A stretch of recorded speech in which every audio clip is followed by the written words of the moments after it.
when you're done, you click this green right here. End streams. Okay. It's good. Watch now. Boom. Boom. You're streaming live. So that's good? Yep. Lexi, can you hear us good, Lex? Yeah. Alright, everything's good. I'm getting out of here. Move out, troops. Go, go, go. I'll shut my door. Alright. Hi, ladies. Hi. I'm short. My husband's super tall. Ooh. Okay. Yay! I'm glad we could all jump on today. Awesome. So I'm pretty much just going to say the YouTube channel and everything and what we're doing on here real quick, and then I'm gonna have everybody introduce themselves. Okay, so welcome back to Choosing Recovery. I'm Olivia, and this is the Women's Recovery Podcast Talk, and I'm gonna have everybody introduce themselves one at a time. Let's start with Roseanne. Hi, my name is Roseanne Valenti. TikTok name is RosieV14, and I have 4 years of recovery. And I currently work as a certified peer navigator for my local Department of Health. Go ahead, Tiff. Hi, my name is Tiffany Barron. I am from Alabama. I am a grateful recovering addict. I just celebrated 3 years of sobriety on Thursday. And I actually work for a company that is a third party that my local DHR uses to conduct drug screenings. And I also do transportation and supervised visitation with foster kids. My husband's also in recovery, so got a lot of recovery stuff going on. Awesome. Molly, go ahead. Hi, I'm Molly. My drug of choice, was opiates. I had 2.5 years clean time that I threw away, unfortunately, in September. So I started again, on Christmas. So I've been clean since Christmas, and I'm also on MAT as well. So I'm glad you're here with us today, Molly. thank you for having me. And Lexi, go ahead. Hey, I'm Lexi. I'm from New York. My TikTok name is Mama Lexi. I just celebrated 7 years clean, and I'm currently in between jobs, but very active member of my community. I volunteer at a recovery center, and I'm active in meetings and just anything to do with recovery. So Awesome. Well, I'm glad we're all here today, and we all can share our experience, strength, and hope. And also listed down below is everybody's information for their social media links as well. So our topic for today, I believe, is everyone pretty much going about their own recovery, how people recover differently, how there could be judgment from other people, because I know a lot of people struggle with that, and also Narcan. I'm not too familiar with that, so I'm going to sit back and listen and learn, because I've looked into it personally for Narcan, and it surprised me the cost of it, and how it's not very, you can't just go and get it for some reason. I don't know. So that's weird. I think I read an article also that cops stopped carrying it, which I don't know how true that was. But I know that they always carried it before, right? Not just EMTs. Yeah. So They should. They've been carrying it around my area for, I want to say 6-7 years now. Yeah, I think it really depends on the area that you're in. I know that here in New York, particularly our county, our police and our first responders, such as EMTs, paramedics, and fire, they carry it, but it's only because we distribute to them for free at no cost. Oh, wow. Well, that's great news just to give funding. I know in our area, when COVID started getting really bad, they had I think the EMTs still carried it, but the cops did not, because they were concerned about getting COVID, and during resuscitation, they were leaving that up to the emergency personnel. But I don't know if they started carrying it. But there is literally nowhere in my area. I'm from Northeast Alabama, If y'all have watched the latest season of 60 Days In, that is actually the county that I live in, and that is our county jail. It's terrible. All of the stuff they showed is completely accurate, except for the beginning of the show when they make us all look like we literally just ride tractors and eat chicken all day. That's not accurate. But we have literally no harm reduction. We don't have access to any kind of harm reduction. Nowhere to dispose of needles. Nowhere to get clean needles. Wow. But you can go to our local drive-through pharmacy and buy insulin syringes. But the cops watch that pharmacy and then use that as a trap to trap people that are in addiction. But I went, with me doing the work that I do, I drug screen clients that had an OPDHR case, and they'll have them on either color code or random drug screenings. And I was just like, if I walk up on an overdose, I'm not going to be helpless, because when I overdosed, that was actually how I ended up coming. That was my rock bottom. And it took 4 shots of Narcan to bring me back. Wow. So, like, I don't want to be unprepared. So I go to looking to see how I can get it. There's nowhere within 100 miles of me that you can get it for free. Even our little methadone clinics do not offer it. I asked the police officer if he knew how to get it. He's like, oh, I really don't know. And I went to Walmart because I found out that there's like a standing order for it, and you can go get it without a prescription. Without insurance, 2 doses of Narcan was $143. What? But with my insurance, it cost me $5 for those 2 doses of Narcan. Wow. And I'm like, look, these people, they don't have, if they do have money, it's going to be used on drugs. Like, if they need it, they don't have access to it for free, number one. And also, depending on your insurance plan, you can only get a certain amount or a certain number of doses within a 30-day period. Wow. So Alabama's backwards when it comes to any kind of being proactive or, any kind of harm reduction or anything. We're last to pass any kind of legislation regarding that kind of stuff. So that makes me feel really grateful, because like Roseanne and I live in the same area. We're actually best friends. But Yay! there's so much help. Like it's like a total different.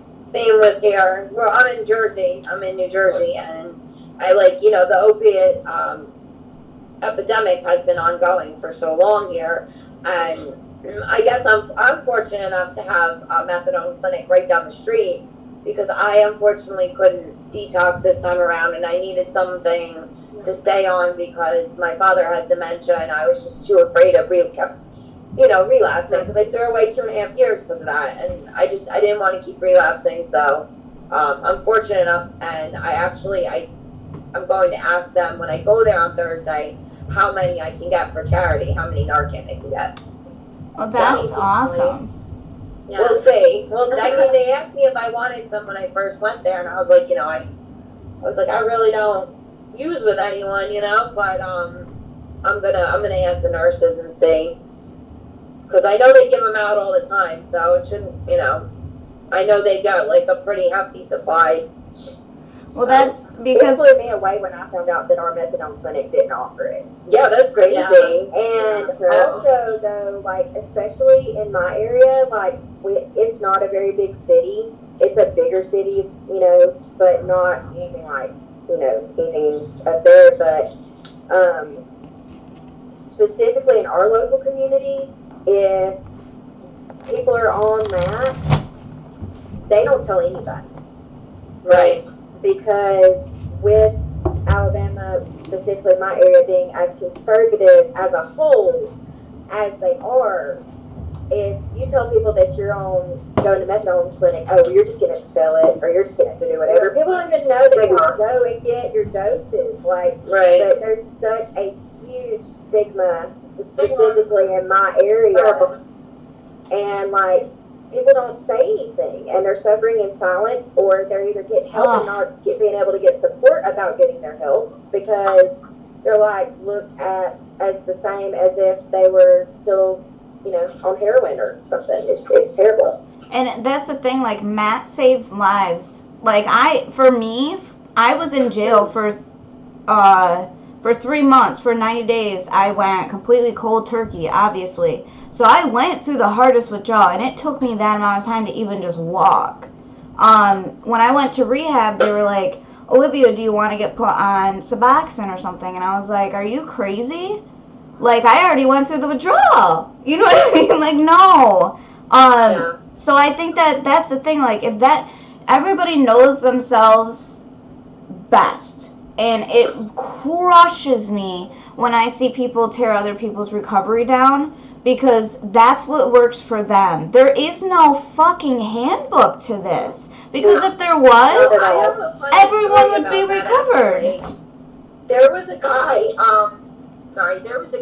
and in an NA meeting, and he lives in my town, and he literally used to, like, badger me for being on Suboxone years ago. And then I saw him at the methadone clinic. I didn't even say anything to him. And he's like, I take it because I have all these back issues. And I'm like, yeah, I have just as many back issues as you, and I know it doesn't help for pain. Like, who are you kidding? You know what I mean? And I just walked away. And I just thought it was so funny. Like, I didn't even say anything, and he's like, oh, well, I get a month's worth, and it's taken me 4 years of clean urine. Like, why are you defending? Obviously, you have a guilty conscience if you're defending yourself. And I'm not even, all I said was hi. And that's the thing, like, it's so sad to hear about people trying to defend their recovery. You know, it's like you find what works for you, and it's that simple. Yeah. But, like, it was just crazy that he was, like, badgering me, and, like, I found out he was doing it to other people in meetings, and he's on methadone. Like, and just like, that he's not. And just like Tiff was, yeah. And just like Tiff was saying, like, there's a lot of people that get bashed for being on maintenance. Like, it blows my mind. I don't know. Like, so now it's so good to hear that there's the MARA program. Mara. Yeah, right. So that, I'm so happy to hear that, but then I'm so sad to hear that. You know, because it's like, wow, we had a specific room for just them because it's so stigma and so broken down because, like, you're bad or wrong or not and clean if you're on it. So my personal opinion, like, with AA and NA, there shouldn't be two different ones. There just shouldn't. It's the same program. And you know what's so funny is I always... less judgmental, too. And I always laugh, though, because I got sober in AA, and I always chaired the meeting as an addict, right? And people would say something to me, and I was like, NA knew before you. I know AA was before NA. But what they knew before you is that alcohol is a drug. You know what I mean? Like, it's the same program. It's a very addictive and scary drug, and it does just as much harm as heroin. Realize that. When I started, after I overdosed, I went to detox for like 10 days. And then I ended up doing IOP. It was a faith-based program, which was great for me, works great for me. I'm not on MAP personally. And the reason for that is because when I was in active addiction, I would buy methadone and take it in excess and, to get high. And the only time I ever used Suboxone was when we couldn't find any heroin.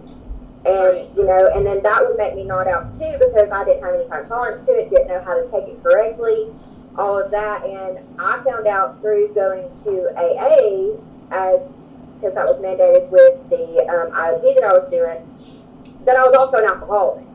Because in my head, I just drank when I didn't have any heroin.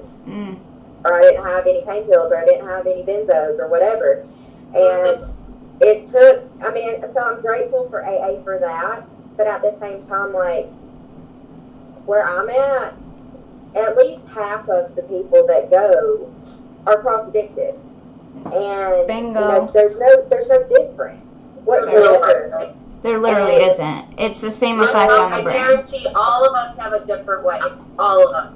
None of us are the same. But we're all recovering, and we're all... Exactly. connecting and trying to be a voice, and that's what the point of this is, and I'm really grateful to be a part of it.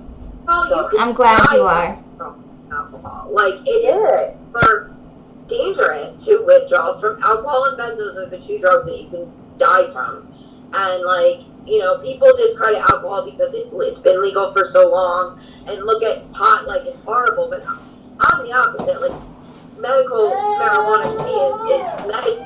I look at that as medicine, and I look at alcohol as evil. Like, honestly, alcohol is horrible. Like, you never hear of a man coming home hitting their wife and smoking a joint, but after having a 12 pack of beer, yeah, I mean, no. But on the other hand of that, there are people who it's the opposite. You know, they're able to drink. It's just so wide range of the way that this works, and all we have to do is share our way, and that's why, like, doing this is so important, because we're going to be able to give experience to somebody who can just say, yeah, me too, and then not feel so, like, Alone. or, like, not be beaten by these stigmas, or not be, you know, just ashamed or feel left out or anything. Like, it's just important for, like, I used to be a part of, we used to speak in my community. It was called Voices of Addiction. So we'd, like, tell our story. Oh, wow. And, like, but then COVID hit. And, like, it just stopped. So, like, I don't know. I'm grateful to be a part of this. And I think it's amazing what you're doing, Olivia. So. Well, I'm glad you're definitely a part of it. Thank you so much. I love that I'm able to do this. I love where our YouTube channel has gone. You guys are going to make me cry. I won't cry. But I started it because I remember, like, it was in my heart, and I knew since early recovery, my higher power was like, you're going to speak to millions of people about addiction. And I was like, you're fucking whacked. Like, no way.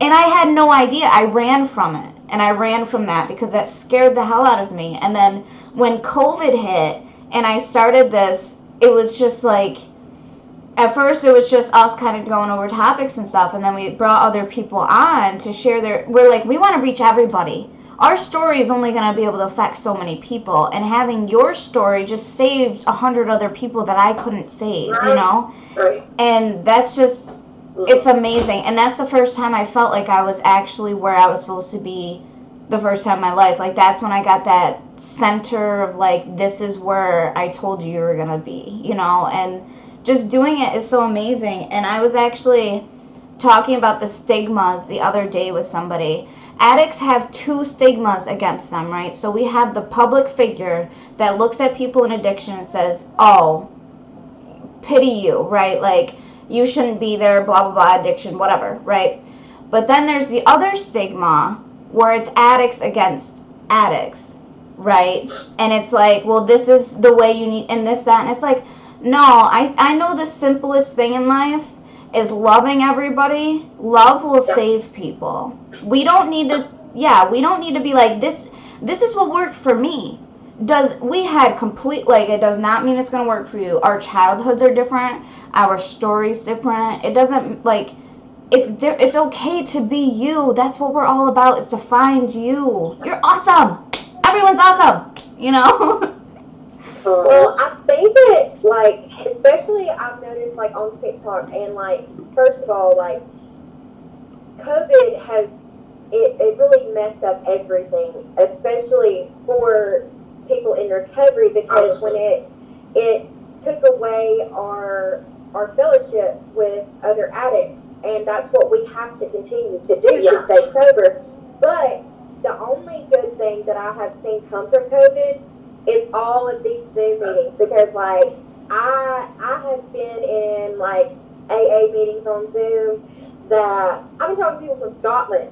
Like, it's really like, if addicts are nothing, they are resourceful, okay? We're going to make a way for something. And, you know, everybody has really come together in that regard to do what we have to do to stay sober. But at the same time, like, then you have everybody also that, since there are so many different people in so many different forms of recovery, they're starting to go back and forth. Oh, my way is how you're supposed to do it. Your way isn't right. Everybody's making recovery supposed to be fitting into a little box. And if you don't fit the criteria of that box, then to someone else you're not sober. Like for me, I can't smoke weed. I can't. Even if I mean, it's not legal here and won't be unless it's like federally legal. I'm sure, because we're the last to do everything. But if I were to smoke weed, like I have no limits for anything I do. I'm a whole addict. I will be smoking until I have a full body high on the couch eating enough food for 4 people and not good for nothing. And I've got 2 kids. So like the limit doesn't exist for me. So for me that doesn't work. And maybe if we had more access to, you know, proper dosaging and, you know, we do have access to CBD, but that's still looked down upon here too. Because I think it's a great resource for medicinal purposes and anxiety and PTSD and that kind of stuff. But as far as the psychoactive part, I know for myself, if I were to go smoke and get high, I'd be going to find my dope man. Like, and that's okay. But like somebody else that's smoking, if that works for you, hey, keep doing you. Because as long as you're sober and you're not putting a needle in your arm and you're not doing everything like you used to do, because the behaviors are just as much a part of the addiction as actually putting the substance into your body. You can be completely sober and still act like a full addict. You know? Yeah. Oh yeah. And the intentions are huge. I am on that. So like I said, I've been clean for 4 years, but I literally, and I want to be careful how I word this. I did trade one addiction for another, but not in the way that most people would think, right? I did not trade my opiate addiction for my mat. I traded my opiate addiction for shopping, and that is legitimate. I really did. And the reason being is because until recently, I haven't even come out about being an addict until maybe within the last year. And now I'm speaking about it. So I didn't work a program. I didn't go to detox. I didn't go to inpatient. You know what I mean? Like, I didn't do anything. I just went to my doctor and said I need help and got on that, and I suffered in silence, as you guys say, and then literally just started, like, spending money on anything and everything. So I agree, you can be sober and still be a whole addict. There is just something that I need to touch base on, though, because it's kind of been bothering me. I'm just trying to clear something off the computer. There's a message being sent lately that I kind of don't agree with, especially to the newcomers, about how relapse is a part of addiction. And I think that's a very dangerous message that we're sending. If you think about it this way, you're basically telling somebody who is just coming into recovery, they don't have their toolbox of coping mechanisms, right? They haven't built their support network, and you're basically telling them right off the bat that relapse is a part of recovery, relapse is okay. So when they're having a really tough day and they don't know how to cope with that yet, or they don't have anyone to reach out to, and us as addicts, we understand how this works. It takes one thought for us to just get it in our head and rationalize that what we're doing is okay, and they run back out. And today, fentanyl is in everything. You don't have to be an opiate user. You do not have to be an opiate user to overdose from opiates. So it is so dangerous today. Now, I'm not saying that it's not okay to relapse, so I know that sounds contradictory, but I think that in the beginning, when we're helping people, we have to stop saying relapse is a part of recovery. Instead, just get rid of that message altogether, and when it happens, just be there to support them and build them back up. Yeah, because also that like completely takes away any hope that a newcomer has coming in. If it's, especially if it's their first time trying to get clean, if they're like, well, okay, if they're saying relapse is part of recovery, why am I even here? Like, what's the point if, which I'm not saying, like you said, like if you relapse, like be there for that person and help them pick themselves back up. But like, if I had went in, because I was a closet user, I used to self-medicate for depression. But like I said, I live in a small town, and I overdosed in a parking lot of a grocery store. Everybody and their brother found out all at the same time. So there wasn't no hiding it for me. Yeah. But And that was because the drugs that I got were laced with fentanyl. But during the job that I do now, I have done drug screens on multiple people within the last week that were meth users.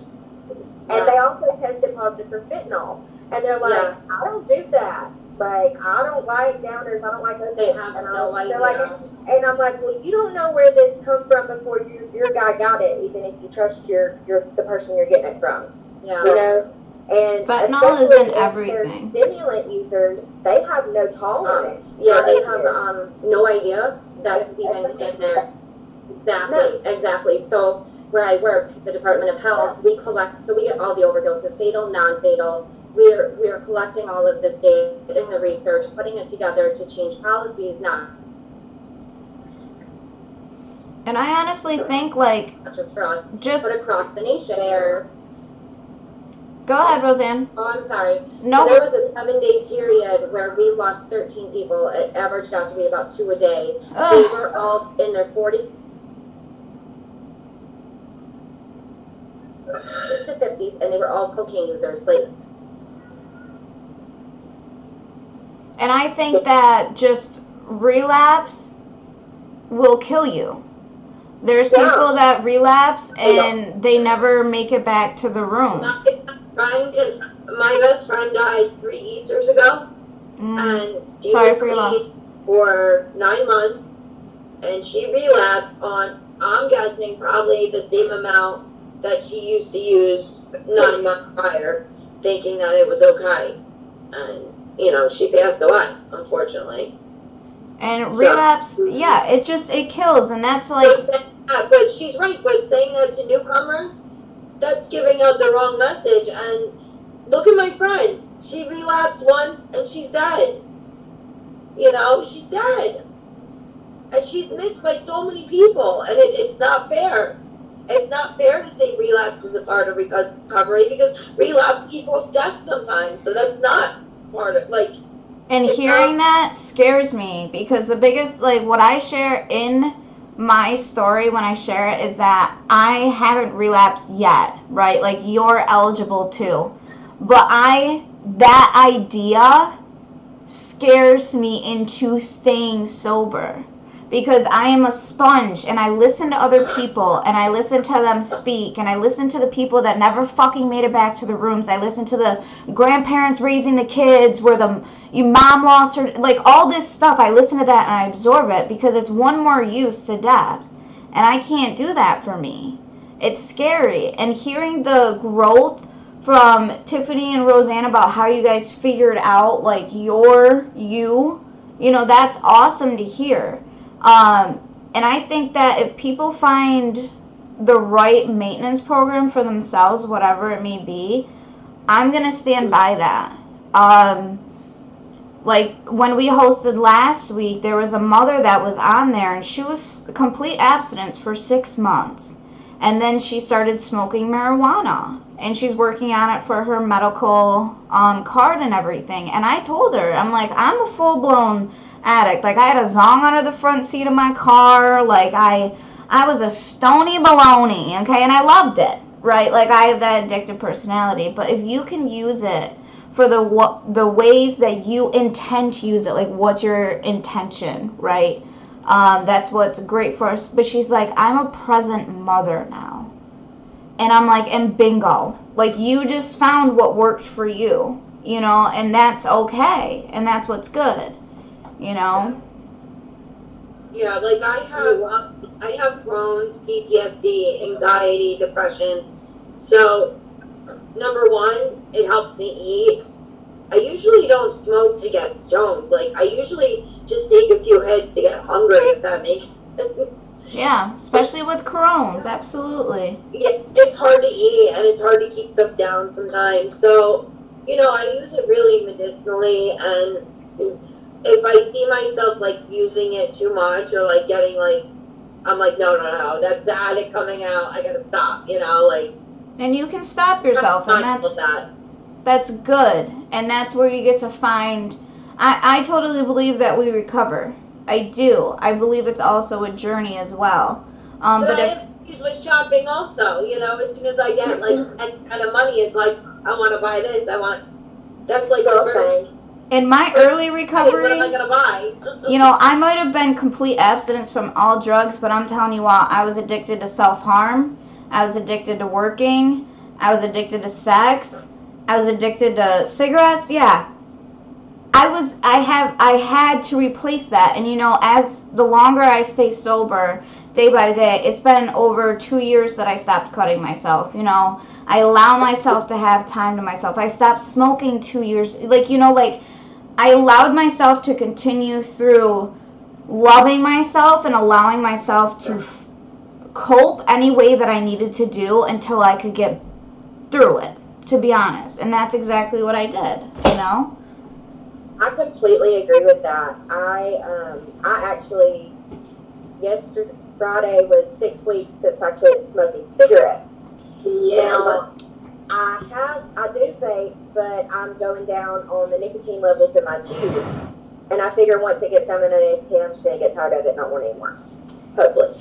But, like, my husband, he is also in recovery, and he knows I'm doing this. I told him I was going to talk about it in his time. But he'll be 10 months sober on the 16th.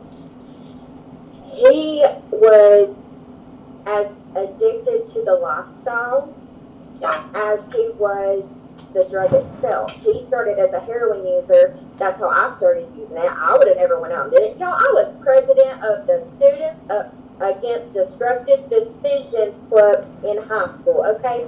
I was straight A's, never smoked a cigarette, nothing. And I started using because I had anxiety and my doctor prescribed me Xanax. And it, you know, I liked it. And then I had a lot of back problems and stuff, and they started prescribing me opiates. And I didn't even realize I was abusing them until I was already abusing them. But, you know, Bingo. now with, you know, like she was saying, you have to give yourself grace and you have to give yourself time to go through early recovery is hard. And going through early recovery while your spouse is still in active addiction, I mean, I had to go through the whole thing, like, and I know addiction is addiction, but meth addiction, the behaviors that my husband had with the meth addiction versus the behaviors that I had with the heroin addiction, y'all, when I say superhuman strength, he was not human. My husband was 6'4" and 285, okay? He's a big guy.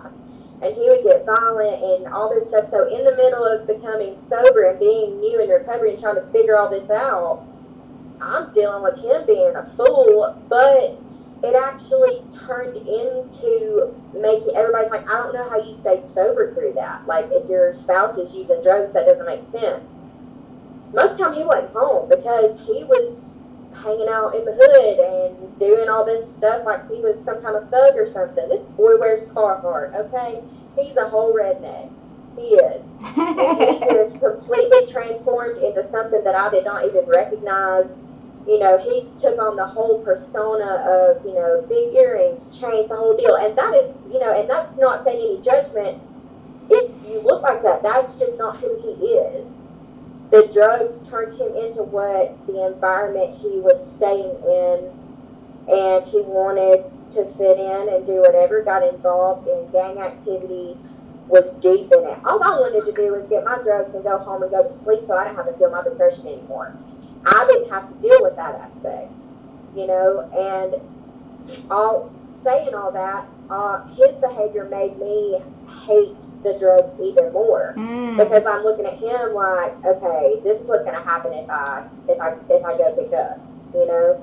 And we got 2 kids. I have 2 boys that, you know, and they love their dad. And thank God he's back in the picture now. We've been married for 10 years, and we were one day from being divorced. And, you know, our family's been able to be restored and stuff. But it's hard. And now, you know, he's like, yeah, he wants to start a rehab in our area.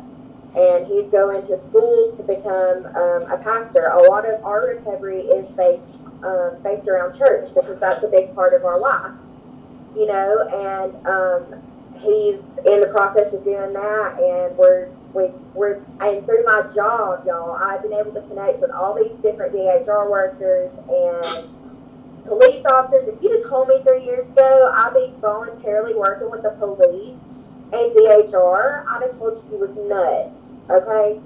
But it's amazing.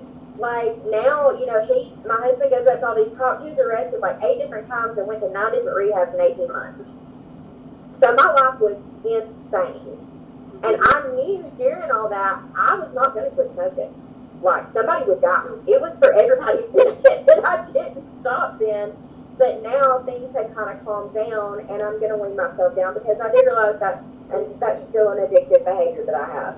But girl, I was in talking about shopping stuff too because I be in there buying all kind of unnecessary things. They were wrapped up in a rubber band, chuck under the towel. But the Dollar Tree's good for that because I can go in there and not feel quite as bad. I have to buy summer clothes because I lost so much weight since last summer, not by choice, just because of the Crohn's, like my weight fluctuates.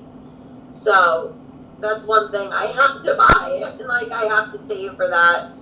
But it's funny because I didn't get clean like right after. Like I wanted to get clean when I first started the methadone, but I didn't. I ended up meeting a guy at the methadone clinic, and he's actually the reason why I got clean because I saw how the insanity. He also smoked crack, and he woke up on Thanksgiving morning, started flipping out about a crack pipe, and I'm like, I am almost 36 years old. I can't do this anymore. I can't do this anymore. I've been doing this on and off for 11 years almost, and I'm like, even though crack is not my drug of choice, I just saw the insanity, and I left him, and then shortly after, I put the needle down, and that was it. Well, you know, especially in early recovery, like, there was a period of time where my husband, I thought he was sober, but it was because we had always done heroin together. And I had never been around anybody that used meth. Meth, right. And So you so like, didn't he know. was hiding it from me and was doing a good job of it for a minute, you know? And so, but saying that though, when things were good with us in the beginning, he became my drug of choice. You know, like, it doesn't have to even be anything that costs you money. I'm going to tell you what, this man controlled every emotion I had, and not even because he was being controlling, because as he and I were addicts together, we were so codependent on each other. Because, like, personality disorder, so I know all about that. girl, look, I don't know that I've ever met another person in recovery that's not, like, dual diagnosis. Of course. And, you know, the same thing with Matt, though. I have severe ADHD. Like, it's bad. And so I take Vyvanse. Right. Or, you know, and that's not a problem for me because I never abused stimulants. That was never an issue.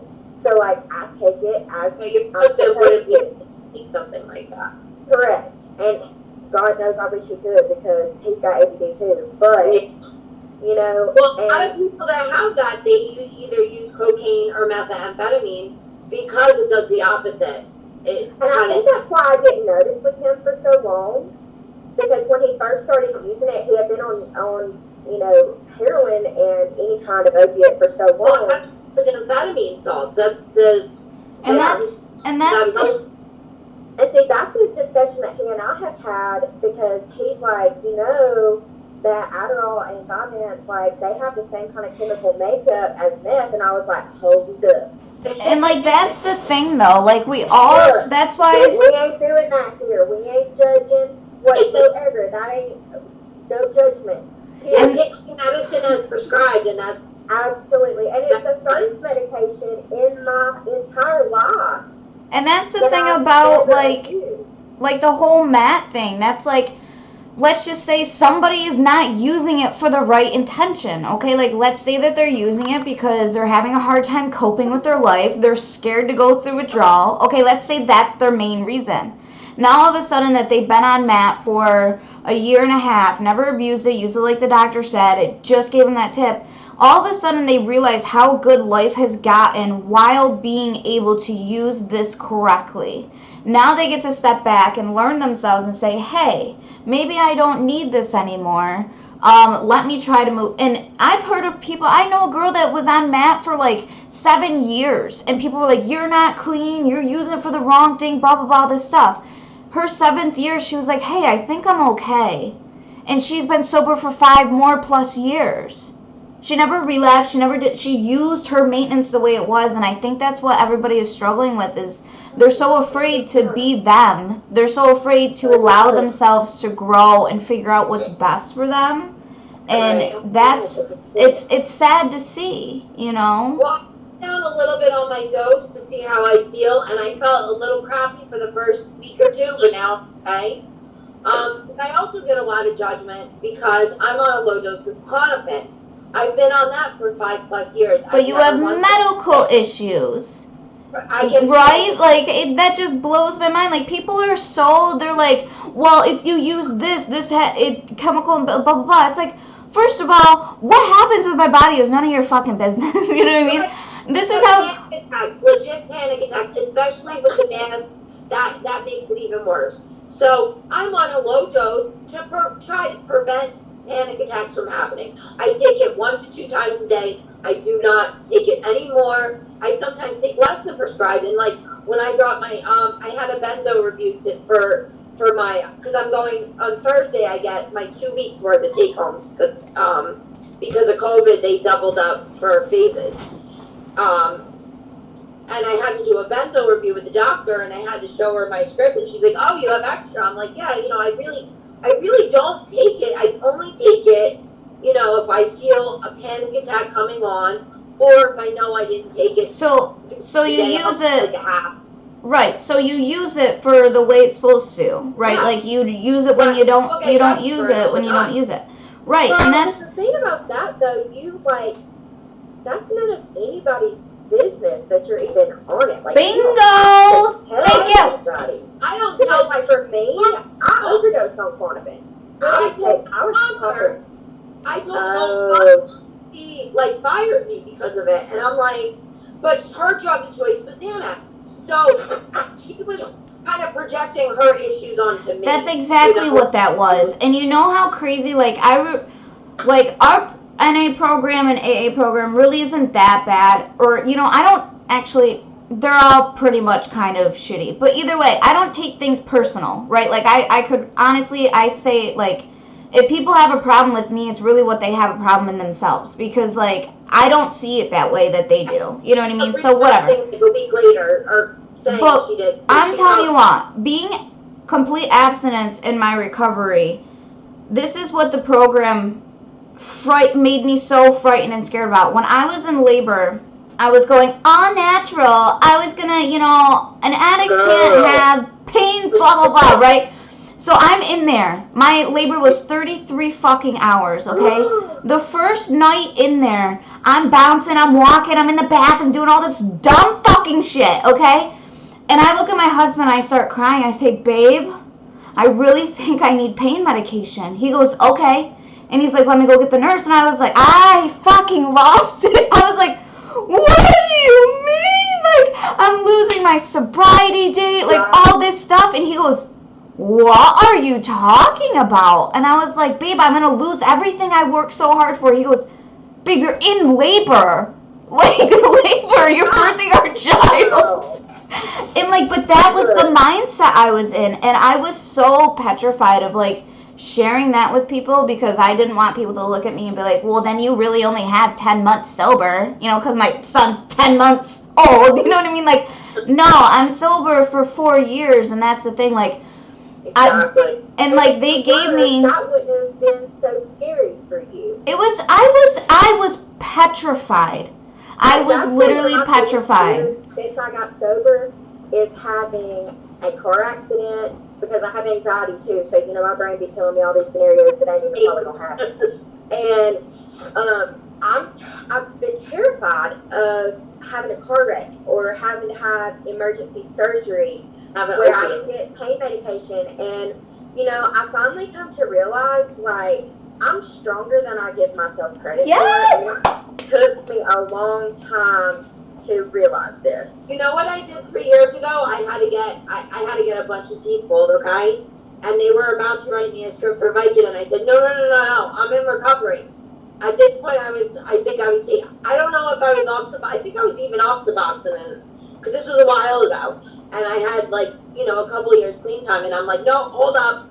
Just write me a script for, like, ibuprofen 800 or whatever. Yeah. And I was like, I'll deal with the pain. You know, I'd rather deal with it. I can't take that. And they were really nice about it. And, like, Well, see, I've used that as one of my safety nets because I have to put or say you're addicted. in place for myself in case I get stupid.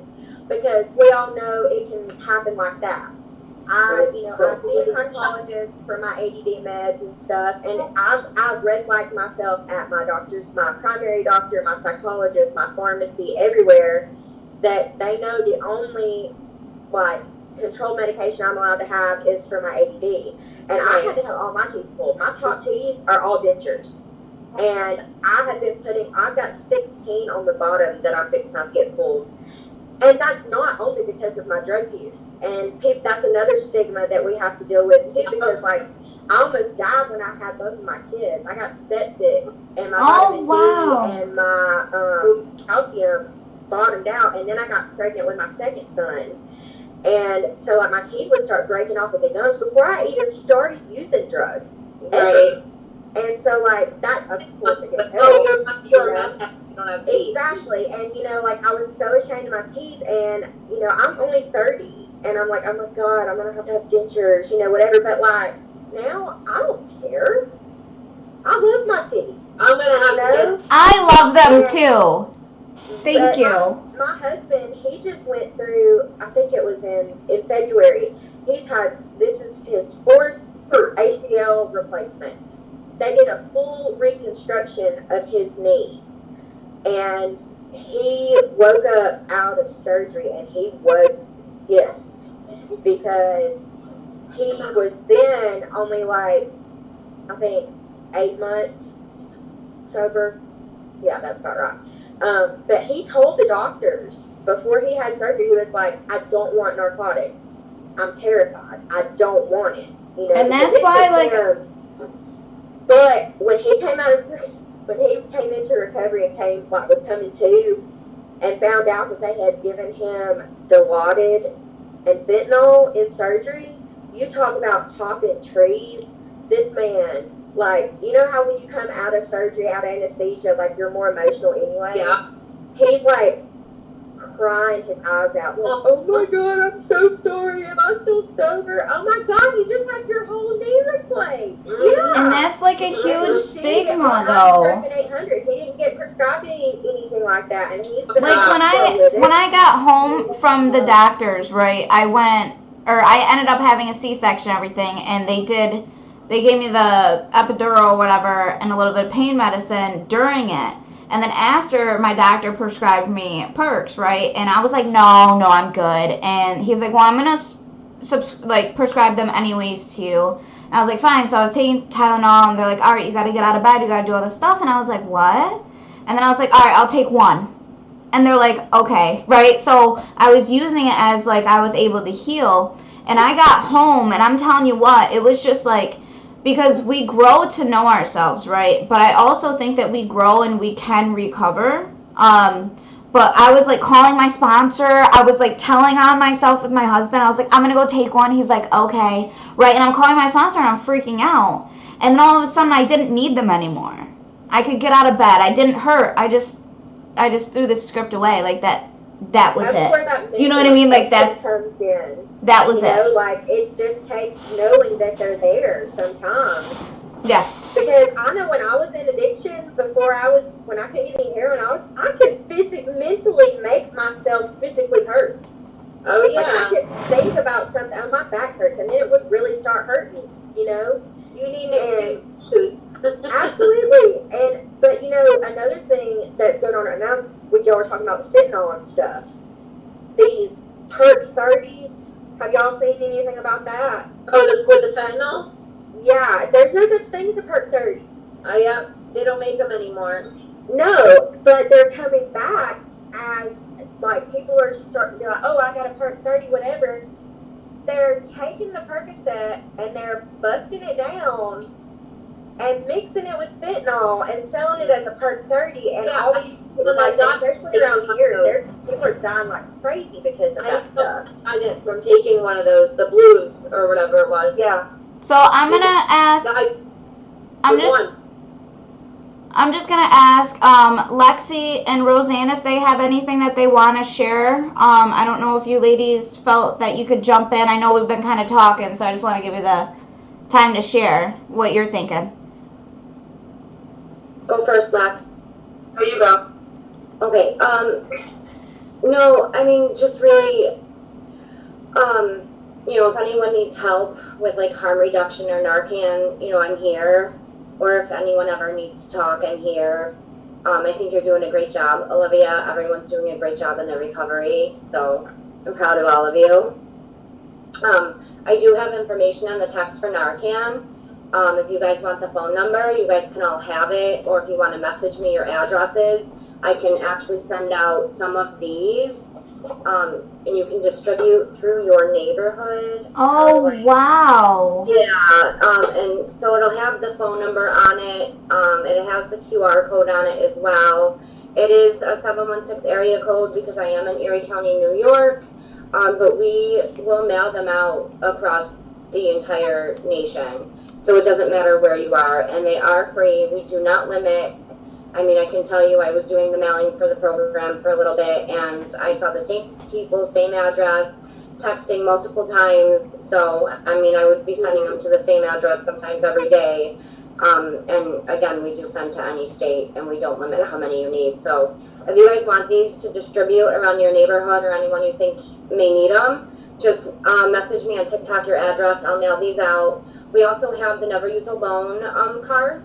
So on one side it'll be the text for Narcan, on the other side it'll be the Never Use Alone, which is great for anyone that you know who's still struggling, might be in quarantine due to COVID, because that's really our concern, people who might be, you know, alone with no support, they're at home, they're using, but they're using alone. They can call this phone number, they can tell them, hey, this is where I'm at, this is what I'm using, I'm about to use now, and after 5 minutes they don't respond, whoever's on the other line will call EMS for them to try and prevent a fatal overdose. So, yeah, I'm trying to get this information out there because, like I said, what we do over here, we are trying to make legislation and change policies across the entire country. So, we're just trying to get the information out there.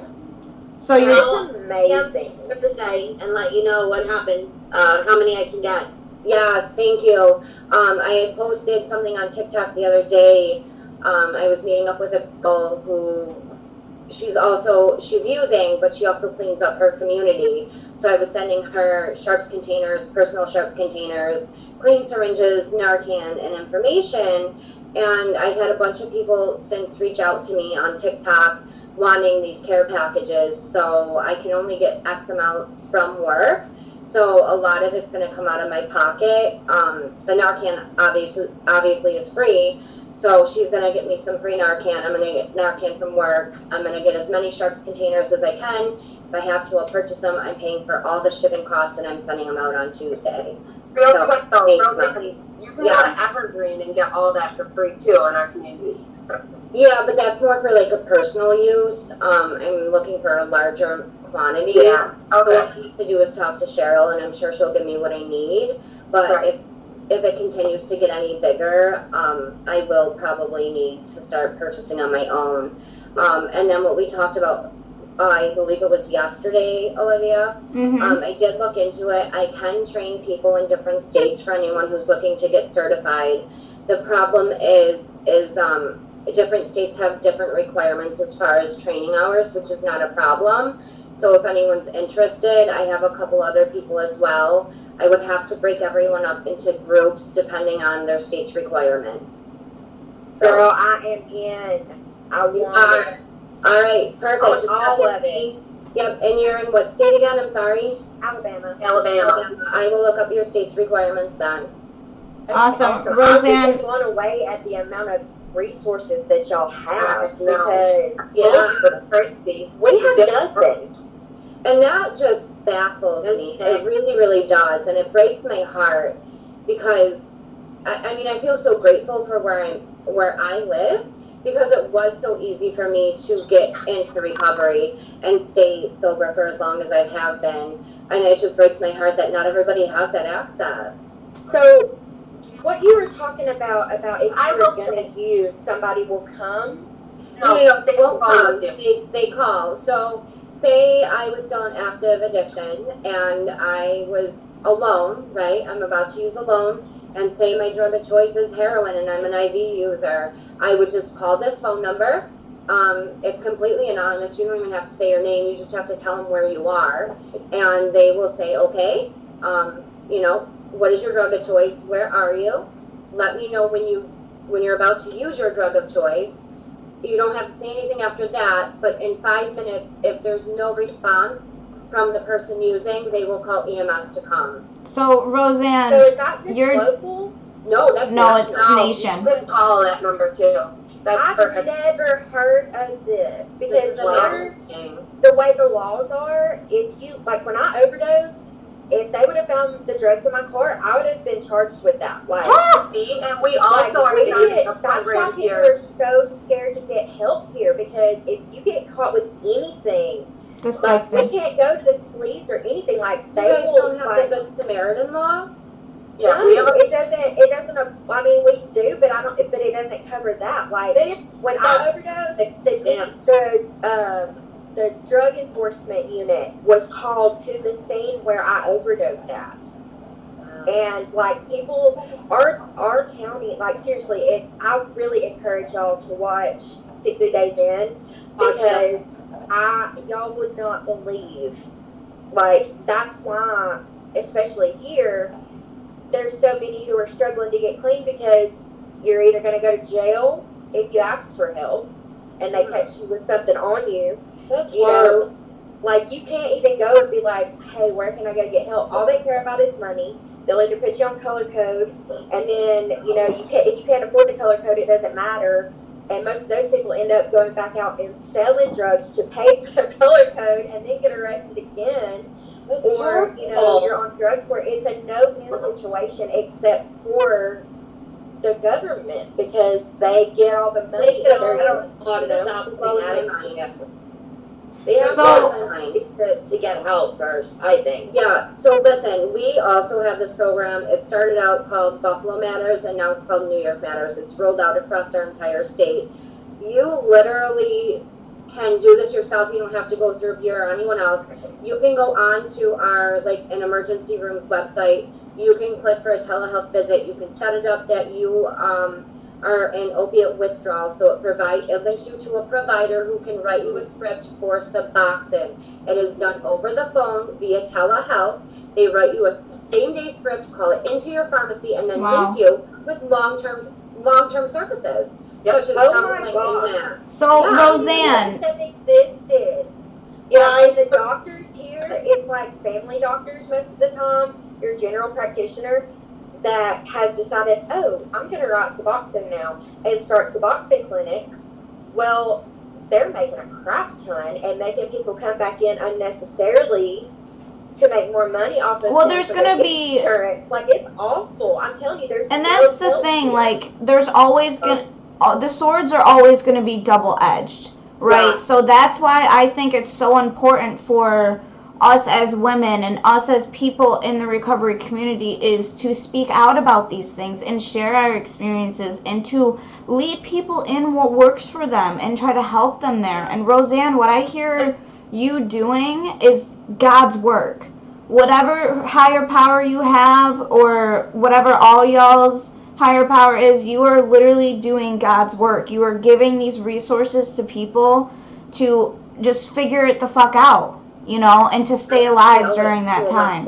So, That's so incredible to hear, and I'm going to email you because I think that we're going to link up and we're going to do a couple videos. So, Yeah, I'm going to email you. But Lexi, take it away, girl. Let me hear what you got to say. Well, no, I just, because I don't know if you guys heard, but like Roseanne just started being into like recovery and addiction and getting, like, she before this, like, it wasn't really like a part of her life, I guess. So just in this past year, you know, just like I said, her and I are best friends. Like, we really, like, that's what I think is important about individuals in our individual communities across the map, across the country, across the world, wherever, like, to get together and hear the different things that can be done so that there can be a voice in the community. Like, for so long, like, that's like something I'm really striving to do, is like just be a voice, just be someone that can be heard. And I just I've been really grateful, and I'm happy that in my community especially we do have all these resources. So yeah, we're just gonna keep on sharing and talking and just doing what we can. So Well, awesome. Thank you all, ladies. I think I'm going to end the stream for today. I am trying to come up with maybe doing it twice a week so we can kind of have like a common, consistent, like a Sunday and a Thursday, or even just any other day of the week. I don't care if it's a Sunday and a Monday. Just maybe just 2 different groups so we can figure out and work through it with everybody, because I think that actually Lexi, Roseanne, and myself are all EST because I'm in New York. So yeah, I'm in Clayton, New York. I'm up on the border, past Watertown and everything. So, but we go to Buffalo a lot, and but yeah. So thank you, ladies, so much for today. I'm gonna keep in contact. Let me know if you guys are. Go ahead. I just want to ask, do you have like a hashtag you're using so that we can kind of like, I don't know, Group everything together. Yeah. Yeah, like need like something to like kind of grow this. Like, I have 10,000 followers. I know it's not that many, but it is something. Girl, I have I'm live on my TikTok. I got a few people watching. I keep muting you guys and saying, go to my last video, the link in the girls' bios, the YouTube channel. Oh, awesome. So I'm just, but like, we need like I feel like we need a way to like, So I don't know, maybe start your own hashtag or So what are your ladies' ideas about a hashtag? Because I do the Choosing Recovery. That's all the way around. Well, that's what we'll do then. Yeah. Okay. Choosing Recovery. Yeah, Awesome. perfect. Yay. I do Recover Out Loud also. Yes. Yeah, I think that's already a hashtag, isn't it? Yeah, it is. It is a hashtag, but I think what Lexi's trying to say is we need a hashtag for this group, for what Olivia's trying to build. Mm-hmm. So what if we did like because it's all different forms of recovery. Wait, what was that? What'd you say? Recovery or something like that. She said Recovery United. Oh, I love that. Right? That's cute. Yeah. So we could do and it's no judgment. we could do Recovery United and then Choosing Recovery too. Yeah. And then if you guys want Well, to we do can all maybe do a Zoom chat off camera too, and just like talk more about all this. But I have even in the what you're doing. Even in the group chat. Yeah, I definitely I'll get that. I think that's a great idea. I will definitely get us together so we can figure out all of this stuff. Great ideas. I love them. Keep them coming. Keep them coming. Awesome, ladies. Well, I will keep in touch and have a great day. You too. Bye. Bye-bye. Bye.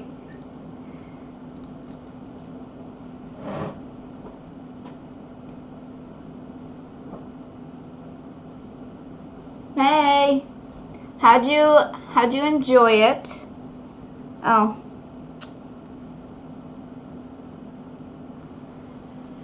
So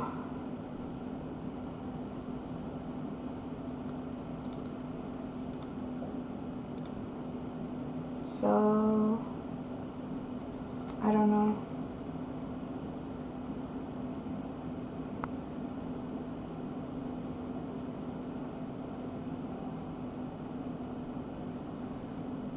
Aw.